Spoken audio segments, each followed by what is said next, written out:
Hello, and welcome to the third episode of this mini-series. I hope you've been enjoying listening to it as much as I've been enjoying making it. If you're a patron, you're listening to the full version of this episode in 2023, but if you're not, you're probably listening to it in 2024. Just saying, you could have been listening a lot sooner. So yeah, I thought I'd drop a friendly reminder here that specialty mini-series like this one and my other one, Woking Up, take a lot of work, research, prep, scheduling, editing, production, and so on. And these series are only funded by listeners like you. So if you enjoy them and would like to help support, please consider becoming a patron. Premium patrons specifically get first access to this series, so if you can, subscribe to the premium tiers today and get a whole lot more, get it all faster, get exclusives. Anywho, today, we'll be talking about Germany, but before we get to that, I thought I'd give a shout out to some of my international listeners. What better place than on this very global series, right? I often don't check the stats for this podcast, but I'm going to try and make more of an effort to do so because it's been very interesting, especially lately. For the first time in the times that I've checked, I've actually seen an audience from another country beat the US among listeners of this show. Like, I've never seen that before. So for last month, November 2023, the stats were fascinating. In the number one spot, I had Serbia. Big shout out to listeners over there. Keep it up. We love our global listeners. It was definitely very, very cool to see.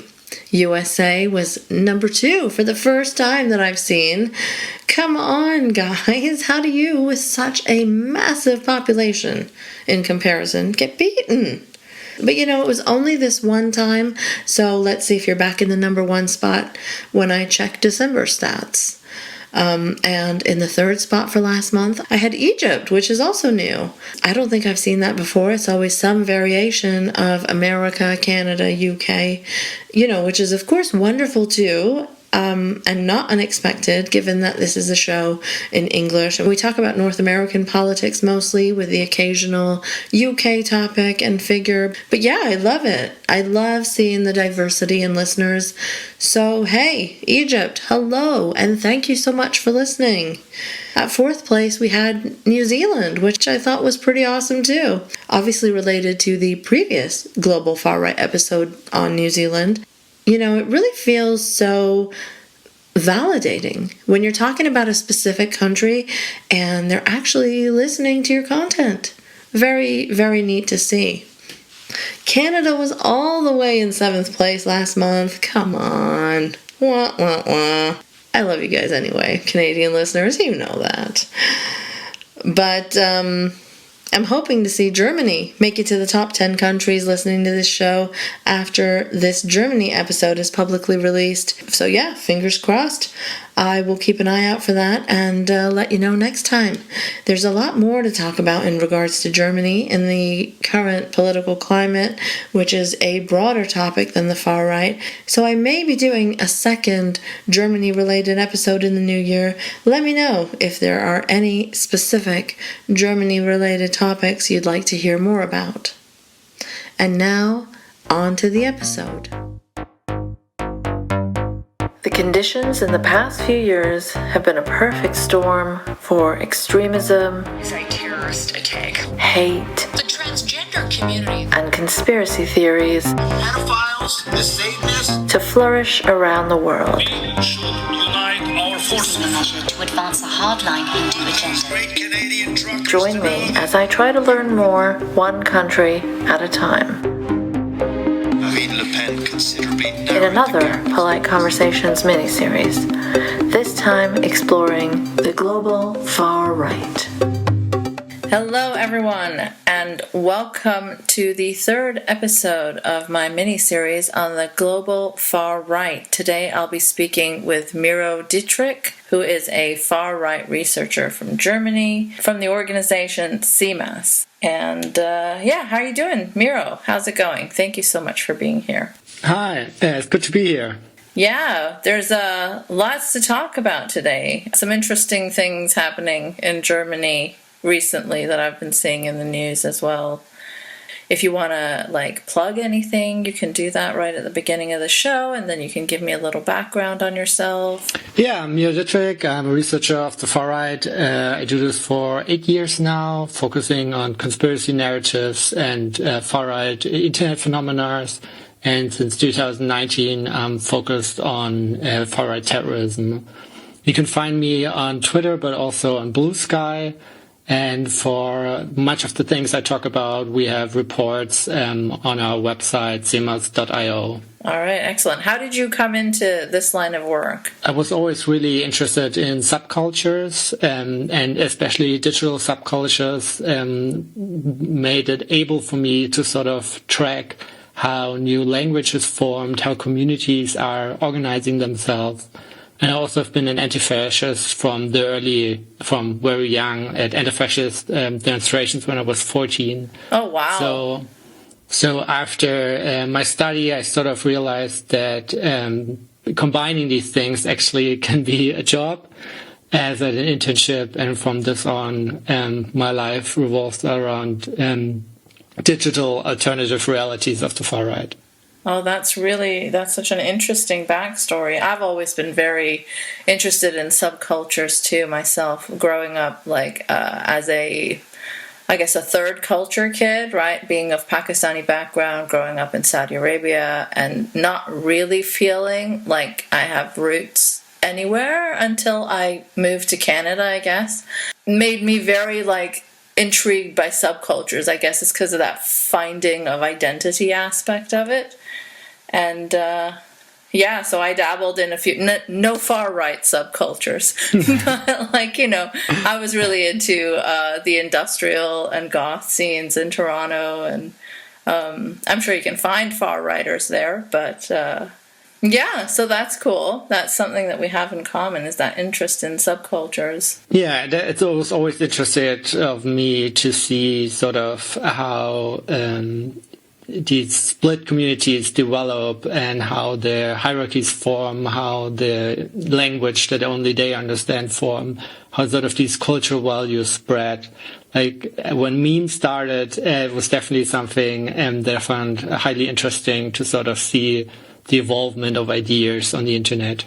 So, when we spoke briefly beforehand, you were telling me about your research into QAnon and the kind of role that's played in Germany, and how it had people glued to the American far right and helped in disseminating some of the American far right talking points. Yeah, in Germany we have the biggest non-English speaking QAnon movement in the world. We monitored over 6 Telegram channels with over 100,000 subscribers. And colleagues of mine did a survey in Germany where we found out that asking for typical QAnon narratives, that around 12% of Germans strongly or moderately believe in these narratives. And wow. If we only look at the people who are unvaccinated, 46% believe these QAnon narratives. So it had a huge spread in Germany. It wasn't really an issue before the pandemic. There were some far-right people pushing it, but it didn't really take off until the pandemic, where loads of people flocked to the internet and were looking for answers. And QAnon was one of the things that people tended to in Germany. It has a lot to do with we already have a big sovereign citizen movement, the Reichsbürger, and sort of these two movements have some narratives that overlap and work quite well together in tackling a complicated world. Can you explain for the audience what the sovereign citizen movement is about and what its German version looks like? Sovereign citizen is a collection of different beliefs, but basically they don't think that the states are real. And they have a lot of different explanations for this. In Germany, they're called Reichsbürger, and they don't believe that Germany is a legitimate state. And they think that the laws before the Third Reich or of the Third Reich are still the laws that are held today. They believe Germany is only a company. And one reason for them is they don't believe we have a peace treaty. They believe Germany is a company? Yeah, so the modern Germany for them is only a company because they believe that the laws of the Weimar Republic are still sort of the law. They have a lot of very flimsy explanations for this. One is that they think we don't have a peace treaty, so the war is still ongoing. But sort of the 2+4 contract is a peace treaty. It doesn't say peace treaty on the top of it. So right. That's why people believe that the German state is not legitimate. Oh, wow. Yeah. I mean, that sounds a lot like the American versions that I've been familiar with. Did they also do things like not get driver's licenses and things, or? Yeah, and not pay taxes and that sort of stuff. Yeah. Oh, wow. Okay. So how did this all come about, like, during the pandemic? How was the time when there was lockdowns? And I know that in Canada we had those trucker convoys that inspired a bunch of right-wingers around the world, and the comparisons to Jews in concentration camps were particularly horrendous. And I don't know, did that happen in Germany? Yeah, something similar. Sort of our explanation is that in times of conflict, people want easy to understand solutions, and they would want to make things less complicated. And one of this is having a easy black and white worldview. And the other thing is that people feel out of control. Yeah. And QAnon gave them something to be in control. Suddenly you're a digital warrior, you're fighting to free children that are being sex slaves. And sort of this was quite attractive for a lot of people. And also, of course, the narratives fit very well with satanic panic memes. The 6th year of this underground networks where ritual sexual abuse was happening. We had the satanic panic in Germany as well. So, like in the 80s, or? Yeah, 80s, 90s. So they can connect to that very well. And, I mean, we're seeing a revival of it here in North America currently with both QAnon and also the anti-trans movement, which people are trying to, well, just like the anti-LGBTQ stuff, they're trying to tie in, right, by calling people groomers and horrendous slurs like that, you know?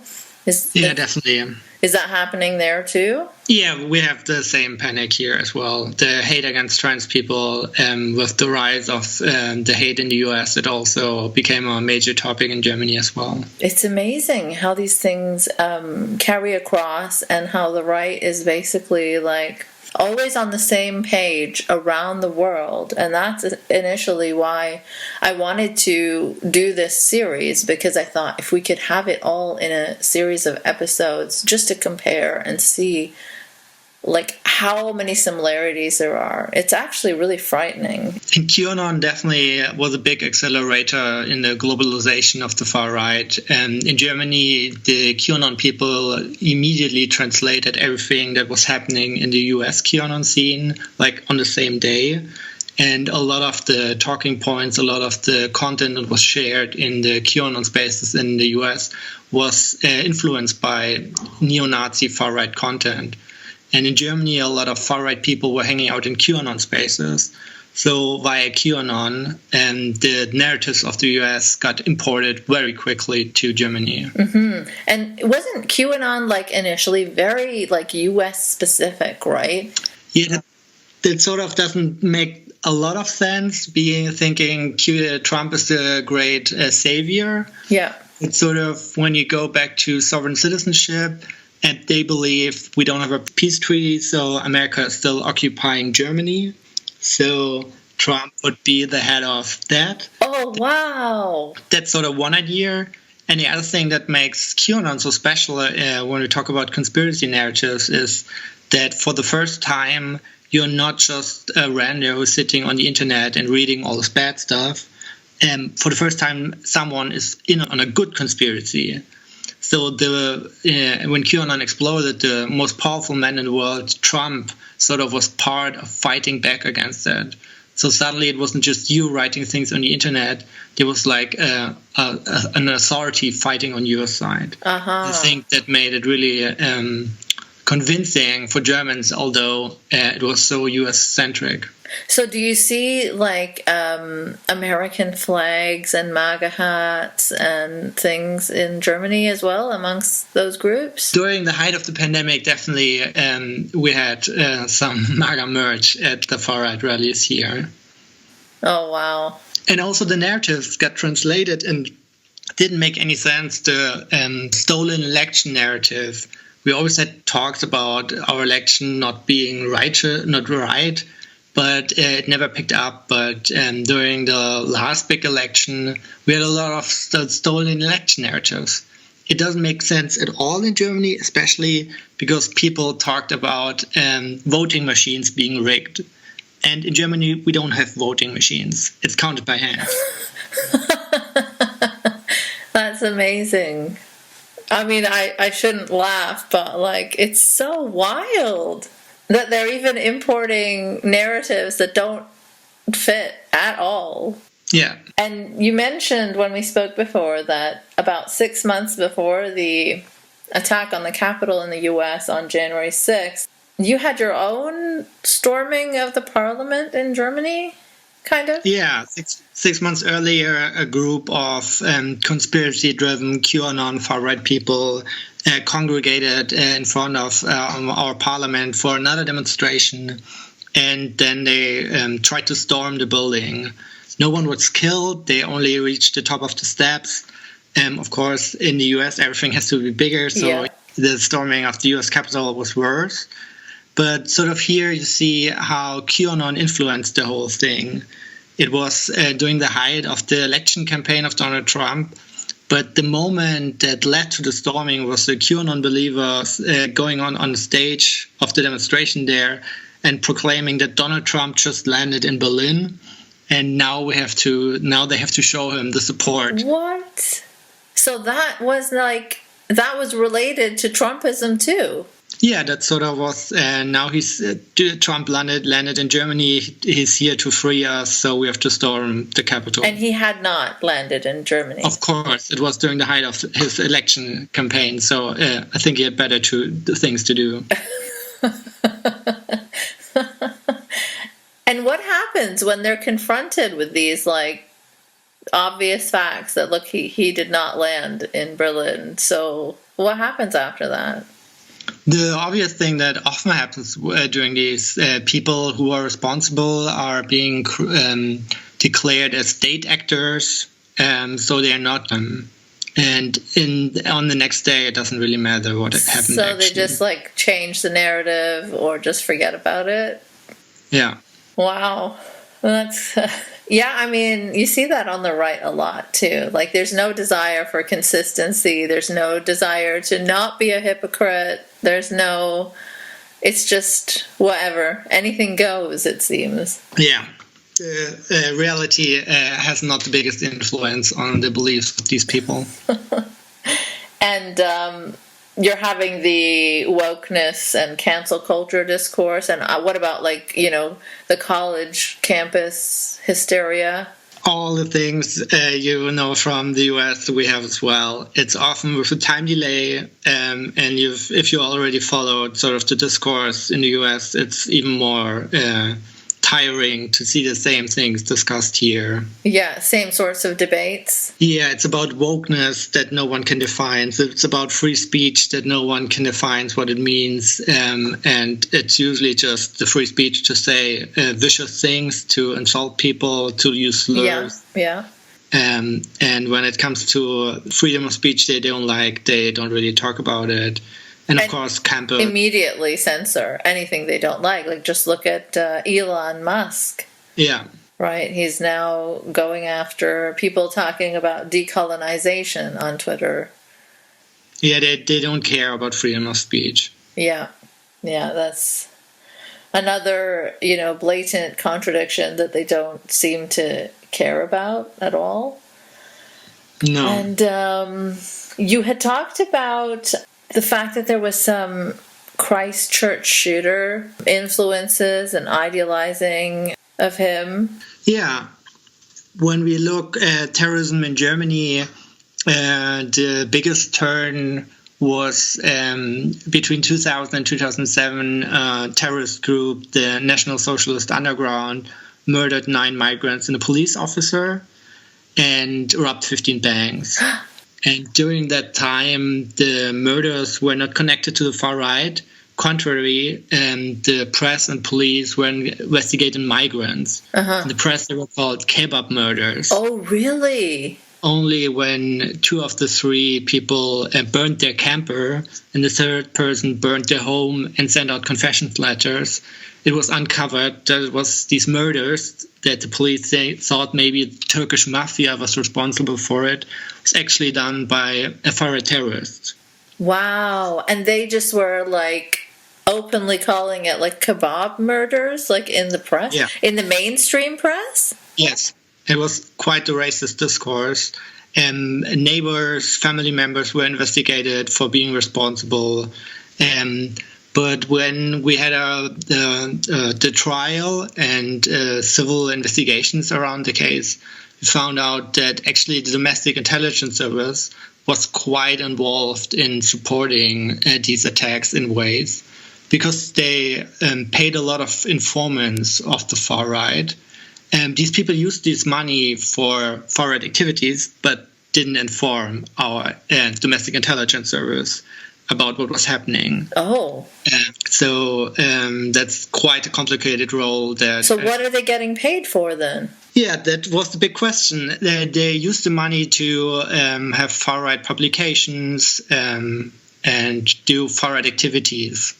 So our Domestic Intelligence Service financed the far-right scene for years. Wow. And there was a terrorist group that murdered people for years. They didn't hear about it. This was sort of the big turn in Germany. We've seen that far-right terrorist groups can be quite active and that our security agencies are not up for the task. But the case you were talking about earlier, the Christchurch connection, was in 2019. After the Christchurch shooting, a wave of terrorism happened around the world. So we had copycat in El Paso and in Poway, and also one tried to do an attack in Oslo. But we also had an attack in Halle in Germany. A militant accelerationist, a fan of the Christchurch shooter, he also live streamed his attack on a synagogue. He wasn't able to get in, so he shot 2 random bystanders. But he was one of the people the Telegram network would call saints. Call a saint? That's sort of in the Telegram community. So the part of Telegram that's focused on foreign terrorism, they call successful shooters saints. And they paint murals and they sort of glorify them. Please subscribe to the premium tier or above over at patreon.com/nicemangoes to access full episodes of this miniseries. And do get in touch if you think you or someone you know would be a good guest for this series. nicemangoes.blog@gmail.com. No E in mangoes. There are still a lot of countries I'm looking to cover.